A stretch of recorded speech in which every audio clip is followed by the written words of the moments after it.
Thanks so much for joining me here today. Thanks for having me. I'm looking forward to this. So you are a person who inspires other writers and helps inform them. But I want to first talk about your background as a writer. How did you get into writing and publishing? Well, the writing part, I've been writing my whole life. I mean, literally, I started in second grade. My mother had saved the first story that I ever wrote, God love her. And it's just been a very natural way for me to express myself in writing. Never really thought about being an author until I accidentally published my first book. So, What do you mean accidentally published your first book? well, the first book, which is The Gifts of Change, I had never planned on being an author. Never. That was never in my mind. I was, at the time, I'd been freelancing for newspapers and that, so I was very accustomed to being the interviewer, okay, and having a byline and that type of thing, but never thought really about writing a book. Had toyed with the idea of having a short story collection come out, but never really focused on that, never really made an effort. And then my mother was diagnosed with cancer in 1999, and so to help me deal with it, because you have so many emotions and I wanted to be supportive of her, I journaled, which again, very natural thing for a writer to do. Right. And after about 2 years and a whole lot of journal entries, I realized they were becoming less about the whiny, scary part and more about looking for an answer, trying to figure it out. From there, because I had written essays before, it was very natural for me to start turning some of them into essays. So I did, and then, at that point, it's like, well, maybe I can get one or two of them into a magazine. And that was about as far as I thought. So I did get a couple of them published, and then by this time I had so many, that was where I first started thinking, I wonder if this could be a book. Right. So just kind of organized it, pitched it to a couple of agents. I mean, I knew nothing. I knew nothing, had no platform, all those things. And the response I got to the work was great, but they all said, we wish you all the best of luck, but we're not going to sign you, because it would be a loss later for them. Right. So took the encouragement of them saying the material was good and solid, and thought, well, I wonder if there's any publishers who publish unagented first-time authors. Those are like two big hurdles. And I sent it out to, I think, only 5 publishers, and the 5th one, which at the time, the book was first picked up by Beyond Words, and that's out in Oregon. She took it. Nobody was more surprised than me. And yeah, really. And that's how that book came about. It was really funny, because I can remember as it was getting closer to the release date, it finally dawned on me that this very personal book, in a sense, it's not anything about my mother's cancer. It was more about dealing with change. But there was a lot of little personal stories. It finally dawned on me that total strangers were going to read it, and I was quite frightened at that point. But yeah, it came out, and I'm like, oh, look. So I mean, everything you're not supposed to do, I did in terms of becoming an author. And so at that point, I was just playing catch up, trying to figure out, what am I supposed to do as an author, because nothing in my magazine and newspaper writing prepared me for all the marketing and the platform building that I knew nothing. Talk about being a newbie, nothing. But and yet, go ahead. And yet since 2004, I mean, this book's been published in multiple foreign editions in other languages as well. So it's still living and breathing out there in the world many, many years later. Yeah, and what was funny was Beyond Words, I can't remember if it was maybe 4 or 5 years after my book came out, they did some kind of a business affiliation with Simon & Schuster, where Simon & Schuster decided to pick up some of their books and publish them under the Atria imprint. Right. And they told me mine was going to be one of them. And I'm like, oh, okay. I mean, fine with me. I'm not going to argue. So, yeah, I mean that one just kind of, yeah, yeah. It's been an interesting journey, and it's still, it still sells. People still buy it. I'll still hear from readers that read it and it moved them, and just, a very, very accidental path to publishing, I have to say. And so you took that happy accident, that path to publishing, and it looks like you've converted a lot of your the things you've learned over the years into a book that you released in 2017 in the fall called Rut Busting Book for Writers. Was that your desire to try to help other writers rather than fall into it, to maybe explore a proper path? Yeah, I mean, that was part of it. Part of it was after the first book came out, and again, the whole idea of doing things backwards, I thought, well, how am I going to publicize this book? So I started doing rut busting workshops, but those were more motivational, inspirational, get out of your rut type workshops. At the same time, I had been running writing classes at our local Barnes & Noble and doing some writing workshops, and thought, well, maybe I could take the rut busting angle and use that like as a branding thing and do rut busting workshops for writers. So I started doing those, focusing on the different kinds of ruts that writers get into. At the same time, I had some blogs going where I was interviewing writers and authors, so I would ask them questions about, what impedes your process, what slows you down. And I thought, well, this is silly, because every time I do a workshop, I had all the handouts and people would say, do you have a book? And I'd say, no. Take the handouts, go home, follow Yeah. what I tell you to do. And I thought, well, this is dumb. People are asking for something. Why don't I do it? So I decided in the spring of 2017 to write the book, wanted to bring it out in the fall. That is not a timeline I would recommend anybody else, and decided also that I would self-publish that one. Right. In between the first book and that book, I did have a short story collection come out. Again, another one of those kind of fell into it. Somebody was looking for a collection, and I happen to have one ready to rock.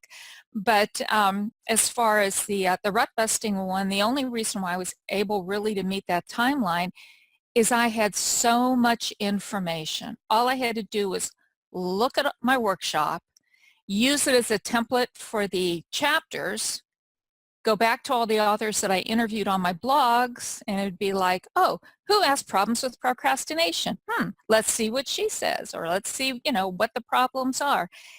So it was very easy because it didn't require a lot of research. And then I supplemented that with advice. I think I ended up with over 50 contributors to the book. Oh, cool. So Okay. yeah, so it worked out really well. Well, let's go back to procrastination, because I have a huge issue with that. And so in the notes for the book, it says like how to overcome the tendency to put off till tomorrow, which is, the procrastinator's dilemma. What are some of the techniques or tips that you've gathered together to talk about that? Well, the first thing I tell people is first figure out why are you procrastinating. Sometimes it is just their personality. They would procrastinate in every area. If the house was on fire, they would procrastinate about leaving it. Right. But sometimes it's also the particular project. If it's a book and they're thinking, oh, I want to write a book, but they never actually get started, you have to know what is really the barrier. Is it that you don't know how to write? Are you afraid of the writing process and what people will say? I mean, you really need to hone in on what specifically is slowing you down. Sometimes it's just, you look at it and you say, this is such a big thing. I need to write 70,000 words. That's too many words. Break it down into little bits. Say, I'm only going to write 1,000 words this week. Make it so simple anybody can do it. And the thing I have noticed over the years with working with people who procrastinate is if you just get started. I use the analogy of being in a car. You're going to Okay. go on a trip. So you're sitting in the driveway and car's already packed and you're ready to go. You just can't seem to turn that key, you know. And so it's like, okay, turn the key. Great, the car's running. Back it up a little bit. Oh, look, you've gone 5 feet. I mean, because it Okay. becomes a self-generating thing. You know, every little step you take motivates you to take the next one. So, you know, but you really need to know what is slowing you down. Okay, that is cool, and that sort of relates to common writing ruts that writers find themselves in. What are some of those ruts? Some of the ruts are they start editing. I mean, they'll write 3 paragraphs and go back and edit the first one. Okay.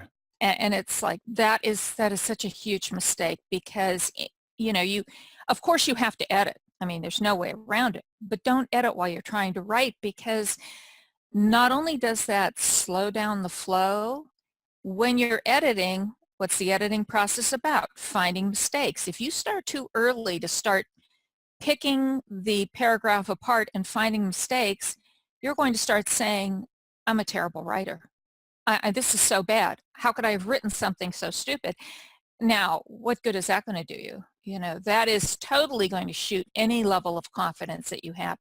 So go all the way through, go all the way through the chapter, go all the way through the entire book if you can, then start the editing process. You know, that's a really big one is second, because you're second guessing yourself and you can't do that. I mean, by definition, the first draft is just a draft. It's not intended to be the finished product. Okay, that is cool. And then there are roadblocks as well that you talk about. Writers set up for themselves, I think.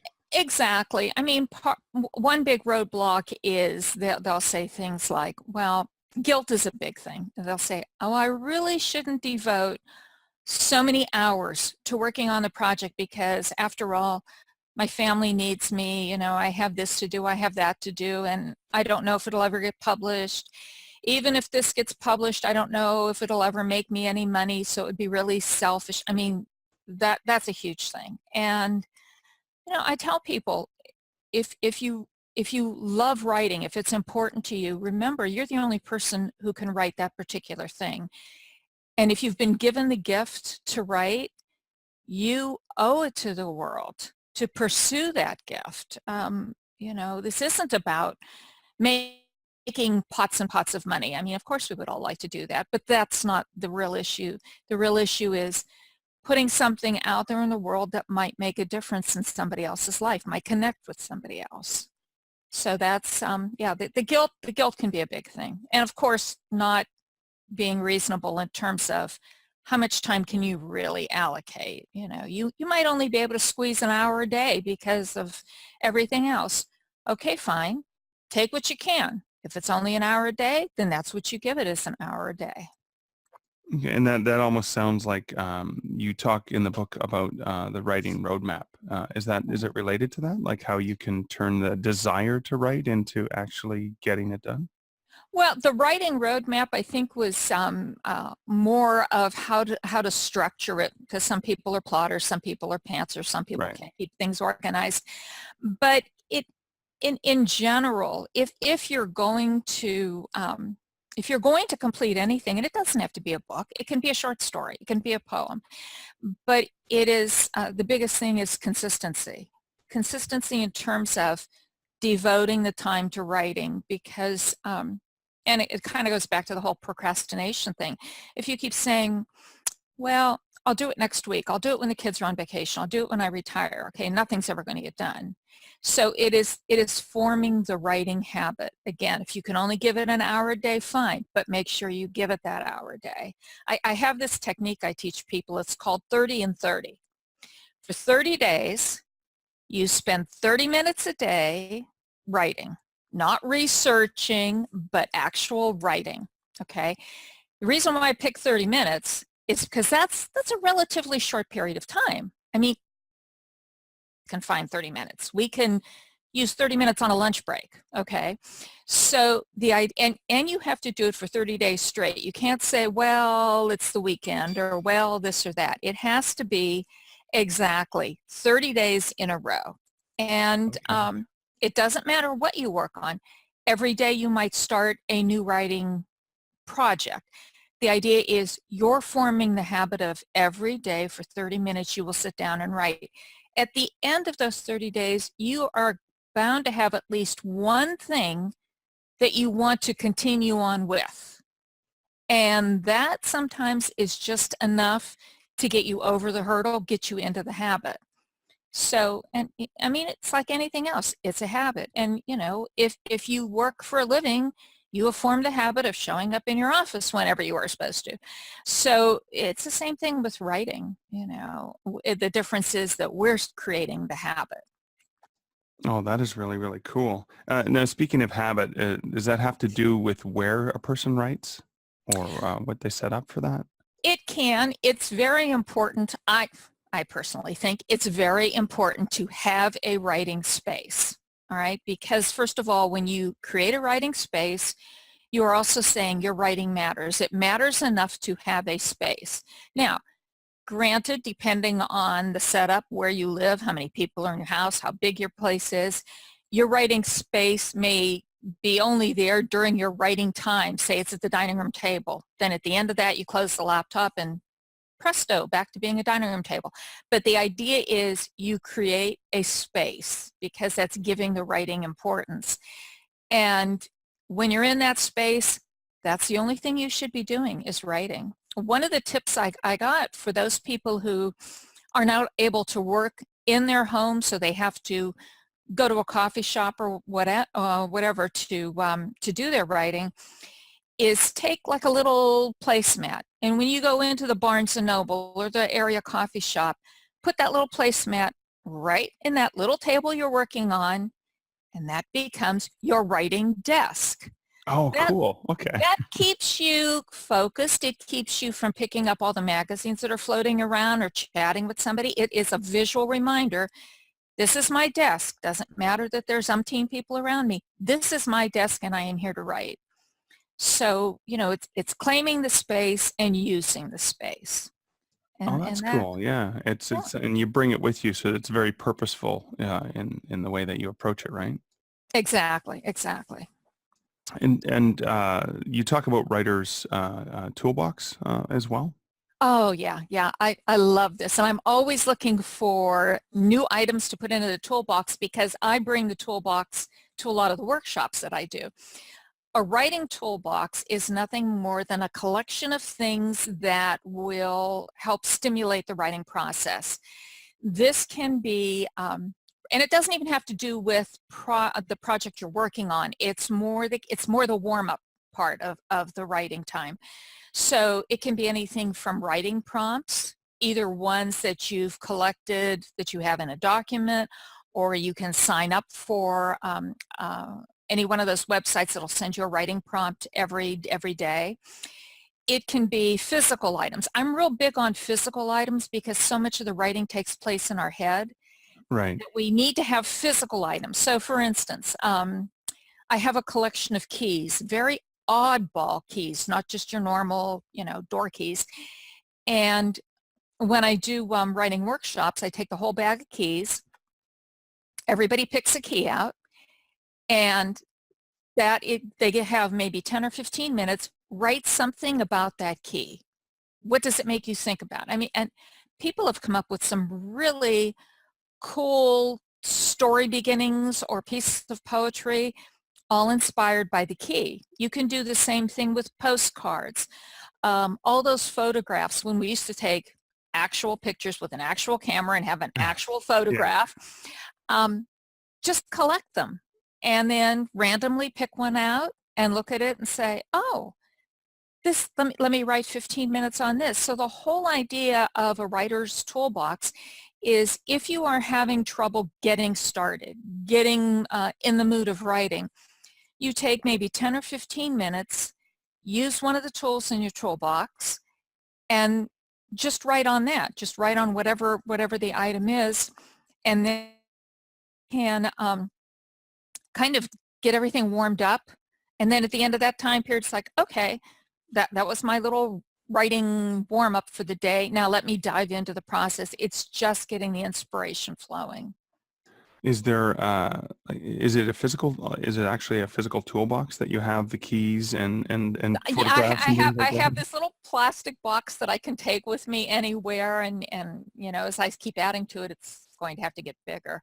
But yeah, I mean, it's just a fun thing because again, because we are mentally so involved in writing, I find it very useful to have a physical object, just as a different, more of a tactile kind of inspiration. You can also do it with colored pencils. I mean, I tend to write everything on the computer because I hate to transcribe. But if you want to use your little writing prompt time, and do it manually, then use colored pencils because depending on the color you pick, that might influence the tone of the piece that you're writing on. Right. Okay, that's kind of cool. I like that. Now, speaking of physical, real world things, because we spend so much time in our heads, like you said, why is the community and connections, how is that important for a writer? Oh, it is so important because writing is so solitary. What, we tend to be so judgmental about our own work, so that can really that can really affect our ability to produce. So if you belong to a writing group, and it can be a little writing group, I belong to one that we only have like 10 consistent members. People come in, people leave. But if you belong to a writing group, for one thing, it gives you an opportunity to just mix with other people who understand why you're doing what you're doing, because people Yeah. outside of the writing field sometimes look at us and wonder why we're doing this. But and a writing group can give you feedback on what you're working on. Honest feedback, but kind feedback. You never want to belong to a group that tells you you're a terrible writer. Right. Yeah. But you do want a group that said that paragraph is too confusing. You want concrete criticism, not personal rejection. We do enough Right. of that ourselves. Of course. So this is a book that has helped a lot of writers already, but you found that there was yet more that was needed because you have a book that's coming out later this year in 2019 called the Rut Busting book for authors. Mhm. What's the difference between the previous book and the one that you're working on right now? Well, what I have found through my own experience and through a lot of the authors that I have interviewed is you there are some specific things, issues about being an author that you may not be aware of if you are a writer. Certainly, I ran into them when the first book came out, and I realized there was a whole bunch of marketing things that I should have been doing. And of course, at that time, people weren't doing that much self-publishing, but now with that being so much more prevalent, there are also things to know about that. When people would buy the Rut Busting book for writers, they would say, oh, this looks like it'll really help me with the writing, but I also need a book to tell me more about being an author, about the marketing, about, how to pick an editor, the whole 9 yards. So I thought, okay, this is what people are asking for. And certainly I always am looking for more information. So I took the same basic format that I used in Rut Busting Book for Writers, which is go to the experts because my experience alone is certainly not going to be adequate to tell anybody what to do, and let me find out everything I can. So the book is loosely divided into 3 sections. The first section covers the process.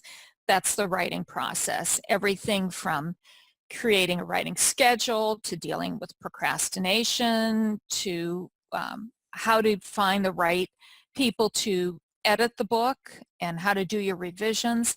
The next section is on the publishing aspect of it, deciding, do I want to self-publish? Do I want a traditional publish? What's the difference?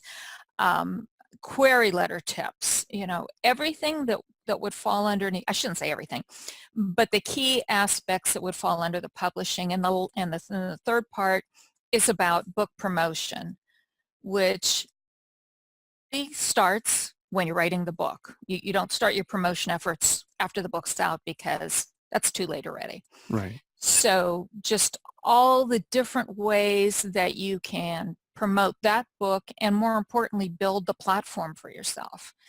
So, and it's an ongoing struggle, I won't deny it, because that's an entirely different amount of time you have to devote.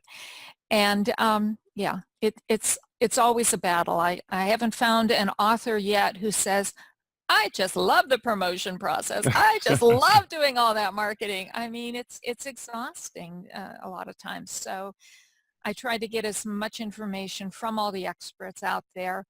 What are some good techniques? What can you do by yourself? When should you reach out to a publicist or whatever? And just kind of give them a more or less a roadmap to follow, some ideas to consider.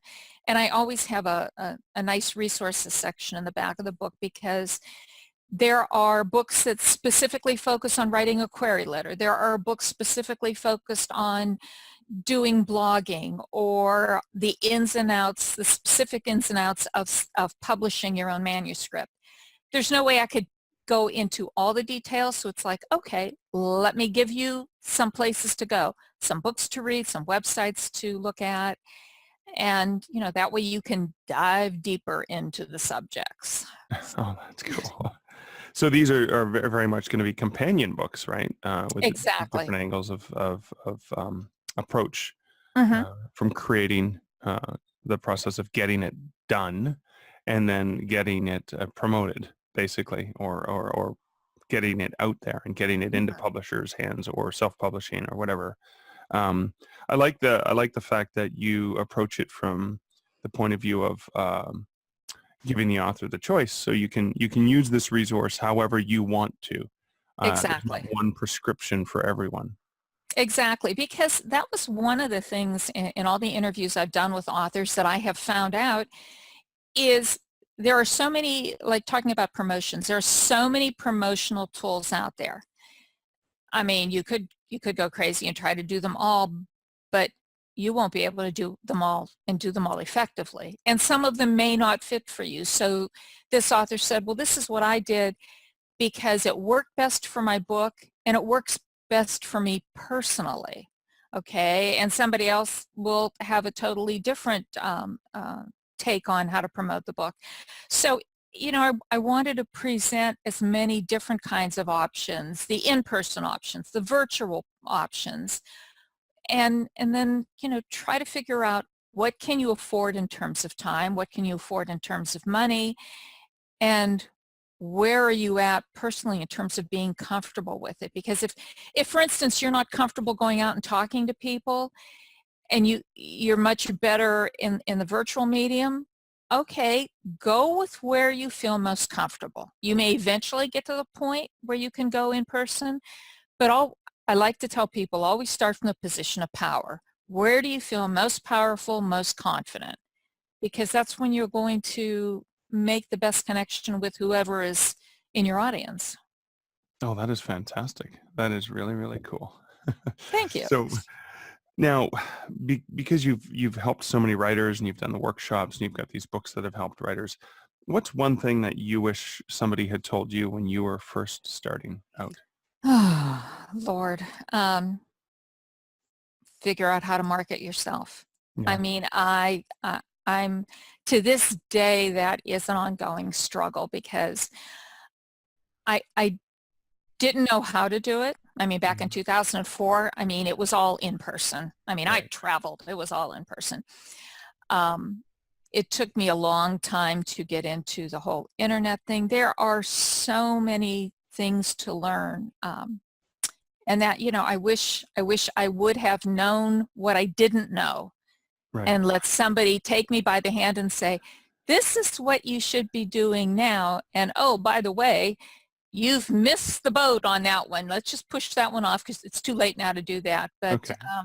yeah, I wish I would have known more. I'm still learning. We all are.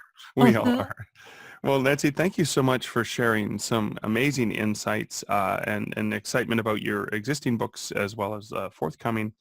Um, let's let our listeners know where they can find out more about you so they can check out your books, pre-order the next one, maybe get their hands on the existing. Well, the best place to go is just go to my website. It's www.nancychristie.com, Christie. I like to make life simple. There's a books tab there that'll give you the information, the sales links on the books. There's also links to my blogs, and I have to really credit everybody who participates in my blogs for being so helpful and so giving of their time. There's just so much to learn there. So that would be probably the best place. I also, I'm on Amazon, of course, who isn't? But I would say that would be the first stop, is go check it out. I've got a newsletter that comes out at least once a month. I'm trying to make it come out more often. They can sign up for the newsletter, and all the links are there. Just go check out the site. Great. Well, thanks so much, Nancy. Thank you for having me. I've enjoyed this.